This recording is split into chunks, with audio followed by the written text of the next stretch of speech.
विरासती पटसा ॻोठ कोट बहादुर में मरण जी मामूली ॻाल्हि तां छेड़ो लठियूं ऐं सरोटा कुहाड़ियूं लॻण सबबि नौजवान क़तल संदसि मामो सख़्त ज़ख़्मी थी पियो। इतला ते विरासती पुलिस वाक़े वारी हंधि पहुची मारिजी वियल नौजवान जो लाश ऐं ज़ख़्मी खे खणाए अस्पताल पहुचायो। अस्पताल में मारिजी वियल नौजवान जी सुञाणप 17 सालनि जे सैयद बिशारत शाह पुट सैयद असकर अली शाह तौर थी आहे, जॾहिं ज़ख़्मी में सजाद अली पुट सैयद मोरिल शाह शामिल आहिनि। इन मौक़े ते अस्पताल में ज़ख़्मी सैयद सजाद अली शाह ऐं सैयद लाल शाह ॿुधायो त ॻोठ में मरण जी मामूली ॻाल्हि तां सैयद बिरादरी ज़ाकिर शाह मिसरी शाह कदीर शाह वारनि हला करे लठियूं ऐं कुहाड़ियुनि सां हमिलो करे ॾिनो आहे, जंहिं सबबि लठियूं ऐं कुहाड़ियूं लॻण सबबि बिशारत अली शाह मौक़े ते मारिजी वियो।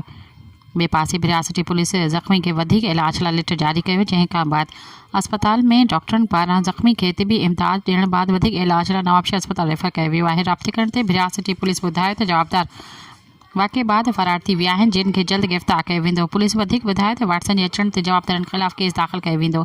सब्सक्राइब कयो अवामी न्यूज़ HD खे ऐं ताज़ा तरीन ख़बरुनि लाइ ॾिसंदा रहो अवामी न्यूज़ HD।